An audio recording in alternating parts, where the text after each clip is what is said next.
नमस्कार सबैजनालाई। म सुमित श्रेष्ठ र आज हामी सिक्दैछौँ नेम रिजर्भेसन कसरी गर्ने कम्पनी रजिस्ट्रारमा भनेर। फर्स्ट स्टेपमा चाहिँ हामीले के गर्यो भन्दाखेरि कम्पनी क्रिएट गर्नको लागि युजर आइडी र पासवर्ड चाहिँ क्रिएट गर्यो। यसपश्चात चाहिँ हामीले के गर्नेछौँ भन्दाखेरि कम्पनीको नाम एप्लाई गरेर नाम रिजर्भ गर्नेछौँ र को लागि चाहिँ हामीलाई के चाहिनेछ भन्दा लास्ट स्टेपमा गरेको हामीलाई युजर आइडी अथवा इमेल र पासवर्ड र हामीलाई कम्पनीको डिटेल कि प्राइभेट कम्पनी हो, पब्लिक कम्पनी हो अथवा सिङ्गल ओनरसिप कम्पनी हो, मल्टी ओनरसिप अथवा फरेन कम्पनी हो एन्ड नन प्रफिट अर्गनाइजेसन हो, कुन चाहिँ टाइपको कम्पनी हो त्यसको बारेमा त्यो कुन चाहिँ टाइपको कम्पनी रजिस्टर गर्न जाँदैछौँ त्यसबारेमा थाहा हुनुपर्नेछ। कम्पनीको नाम इङ्ग्लिसमा र नेपालीमा दुवैमा लेख्नुपर्ने हुनाले त्यो पनि हामीहरूले लेखेर राख्नुपर्ने हुन्छ र कम्पनीको अब्जेक्टिभ कम्पनीले के काम गर्ने हो त्यो पनि हामीहरूले जानकारी राख्नुपर्दछ। त्यसपश्चात हामी के गर्छौँ भन्दा हामीहरू कुनै पनि वेब ब्राउजर ओपन गर्नेछौँ। त्यसपश्चात ocr.gov.np मा जानेछौँ। हामीहरू काम अथवा नाम रिजर्भ गर्न भन्दा अगावै केही बेसिक डिटेलहरू जानकारी लिनेछौँ। हामीहरूले नाम कस्तो तरिकाले एप्लाई गर्नुपर्छ अथवा कुन तरिकाले एप्लाई गर्न पाउँदैन भनेर कम्पनी निर्देशिका 2072 दोस्रो संशोधनलाई एकचोटि निहालेर हेर्नेछौँ।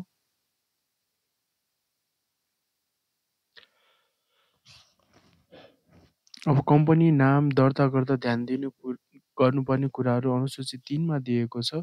जस्तै हामीले नाम लेख्दा चाहिँ टाइटल केसमा हुनुपर्छ। यो तरिकाले चाहिँ हामीले लेख्नुपर्छ। सबै क्यापिटल लेटर अथवा कुनै क्यापिटल स्मल त्यसरी लेख्न मिल्दैन र हामीहरूले कम्पनीको नाम नेपाली र अङ्ग्रेजीमा सेम राख्नुपर्छ। सन इनर्जी भनेपछि सन इनर्जी नै नेपाल एग्रिकल्चर कम्पनीलाई अब नेपालीमा चाहिँ नेपाल एग्रिकल्चर कम्पनी भनेरै राख्नुपर्छ। नेपाल एग्रिकल्चरलाई अब नेपालीमा कृषि भनिन्छ भने नेपाल कृषि कम्पनी भनेर राख्न पाइँदैन र नम्बरमा पनि हुनु हुँदैन। 24 लाई 24 भनेर राख्नुपर्छ, 24 भनेर राख्न पाउँदैन र कम्पनीको नाममा चाहिँ हामीहरूले कलन, सेमिकलन, एपोस्ट्रोफी, हाइफन, कमाहरू जस्तो चिन्हहरू पनि राख्न पाउँदैन। पहिला के गरिन्थ्यो भन्दाखेरि सेम नाममा मेरो अथवा तिम्रो जस्तो एउटा एड गरेर कम्पनीलाई अलिकति छुट्याउने चलन छ। त्यो पहिला चाहिँ पाउँथ्यो तर अहिले चाहिँ पहिला गर्ने चलन थियो तर अहिले चाहिँ पाउँदैन त्यस्तो। र कुनै पनि कम्पनीको सर्टकट जस्तो एबिसी, आइटी, एआई जस्तो नामहरू राख्नुपर्ने छ भने डट पनि राख्नुपर्छ त्यसमा। र कुनै पनि विद्यालयको हामीहरूले नाम रिजर्भ गर्दैछौँ भने त्यसको जिल्लाको नाम पनि उल्लेख गर्नुपर्ने हुन्छ। कम्पनीको नाममा .com भनेर शब्दहरू चाहिँ राख्न पाउँदैन हामीले।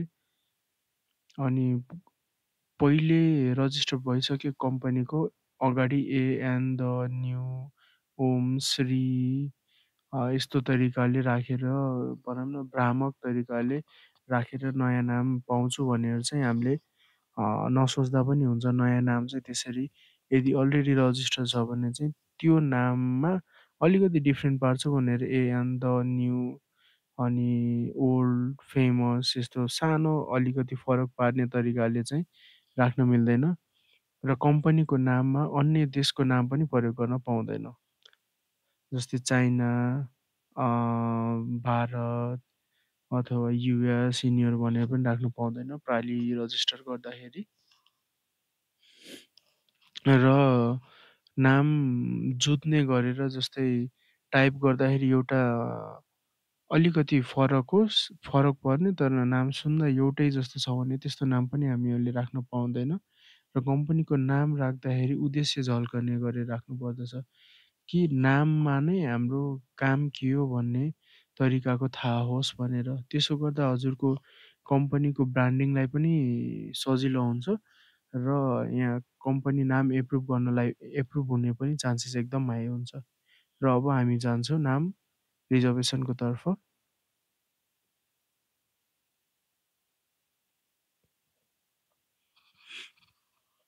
हामी जानेछौँ प्रसा कम्पनी प्रशासनमा।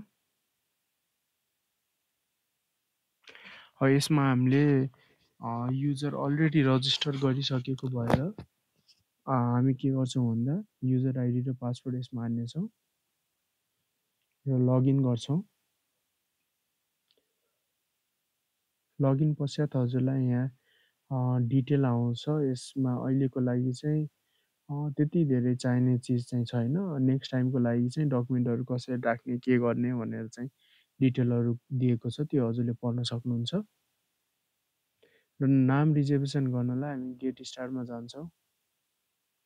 फर्स्ट अप्सनमा चाहिँ हामीलाई के सोध्छ भन्दा हामीले रजिस्टर गर्न खोजेको कम्पनी पब्लिक कम्पनी हो या प्राइभेट कम्पनी हो या फरेन कम्पनी अथवा non non distributing profit non distributing भनेको नन प्रफिट अर्गनाइजेसन हो, कुन हो चाहिँ हामीले सिलेक्ट गर्नुपर्ने हुन्छ। अहिलेको लागि हामी प्राइभेट कम्पनी रजिस्टर गर्दैछौँ। र यदि सोल प्रोप्राइटर प्राइभेट भनेको एकल व्यक्तिले प्राइभेट कम्पनी ओपन गर्दै हुनुहुन्छ भने यसमा एकभन्दा बढी हुनुहुन्छ भने मल्टिप्रोप्राइटरसिप भयो। नेपाली र विदेशी हुनुहुन्छ कि सम्पूर्ण विदेशी हुनुहुन्छ अथवा सम्पूर्ण नेपाली हुनुहुन्छ वा सम्पूर्ण विदेशी स्वामित्व एकल तर विदेशी हुनुहुन्छ, त्यो चाहिँ हामीहरूले सिलेक्ट गर्नुपर्ने हुन्छ। र अब कम्पनीको नाम हामीहरूले सिलेक्ट गर्छौँ के राख्ने हो त्यसमा हजुरले आफूले इङ्ग्लिसमा र नेपालीमा राख्नुपर्ने हुन्छ। जस्तै हामीले अहिले राख्दैछौँ AI solution Nepal private limited चाहिँ यसमा नै अटोमेटिक भइराखेको हुन्छ। हजुरले यहाँ जे सिलेक्ट गर्नुभयो त्यो अनुसार प्राइभेट लिमिटेड अथवा लिमिटेड भनेर आउँछ। हामीले यसमा नेपालीमा राख्नुपर्ने हुन्छ। हजुरलाई यो यसमा नेपालीमा प्रीति फन्ट यिनीहरू चलाएकोलाई चाहिँ अलिकति गाह्रो हुन्छ। यसमा युनिक कोड युज हुने हुनाले हजुरले डाइरेक्टली यहीबाट पनि गर्न सक्नुहुन्छ अथवा हामीले के गर्न सक्छौँ भन्दा इङ्ग्लिस टु नेपाली ट्रान्सलेसनमा टाइप गरेर चेन्ज पनि गर्न सक्छौँ।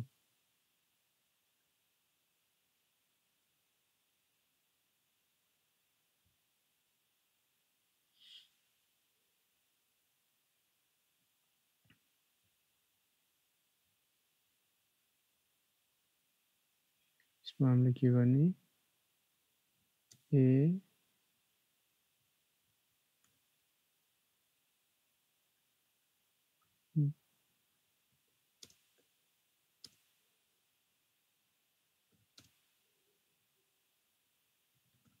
AI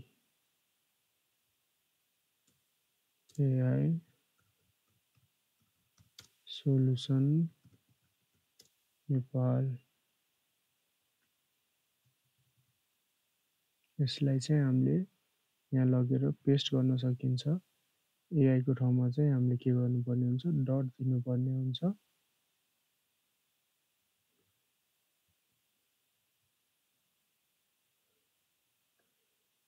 AI solution Nepal. अब हामी कन्टिन्यूमा क्लिक गर्नेछौँ।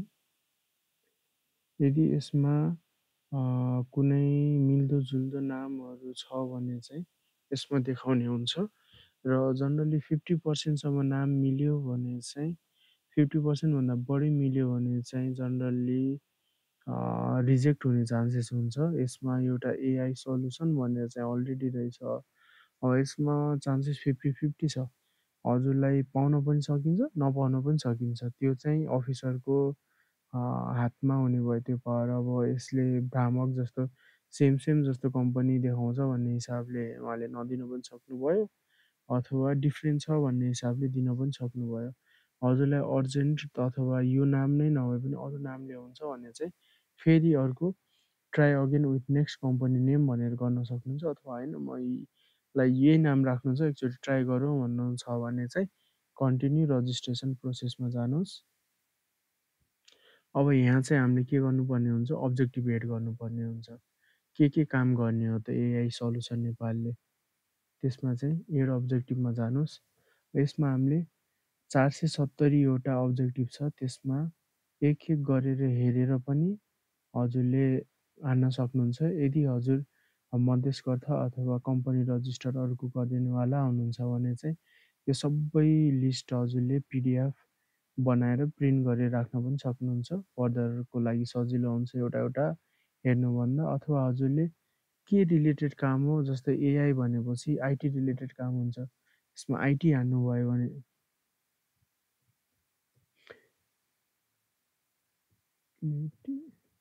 इन्फर्मेसन टेक्नोलोजी हान्नुभयो भने चाहिँ यो रिलेटेड काममा के पर्छ त्यो सबै आउने हुन्छ। जस्तै अब हामीलाई थाहा भएको हुनाले हामीले नम्बरबाट पनि गर्न सक्छौँ। यदि हजुरसँग एनआइएससी कोड छ भने चाहिँ अब अहिले चाहिँ हामीसँग यो कम्पनीले गर्ने कामहरूको एनआइएससी कोड भएको हुनाले हामीले यसमा एनआइएससी कोडबाटै गर्नेछौँ।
यति राखेर हजुरले सेभ गर्न सक्नुभयो।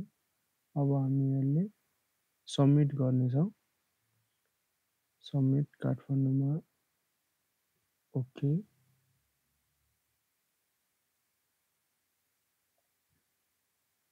नेम रिजर्भेसन एप्लिकेसन चाहिँ हाम्रो सक्सेसफुल्ली सबमिट भएको छ।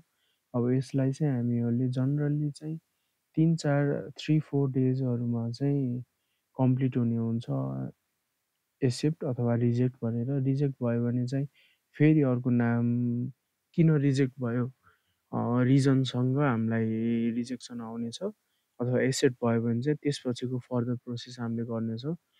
नेक्स्ट प्रोसेसमा चाहिँ हामीहरूले के गर्छौँ भन्दा, यदि एक्सेप्ट भयो भने डकुमेन्टेसनको प्रोसेसहरू के कसरी गर्ने भनेर सिक्नेछौँ। यदि रिजेक्सन भयो भने चाहिँ नयाँ नाम कसरी एप्लाई गर्ने अथवा एप्लाई कसरी गर्ने भनेर सिक्नेछौँ। सेकेन्ड स्टेपको लागि चाहिँ नेम एप्लाई गर्ने प्रोसेस यति नै हो। यसमा हजुरले केही कन्फ्युजन भयो भने चाहिँ हजुरले कमेन्ट गर्न सक्नुहुनेछ र डाइरेक्टली सोध्न सक्नुहुन्छ कमेन्ट गरेर। धन्यवाद।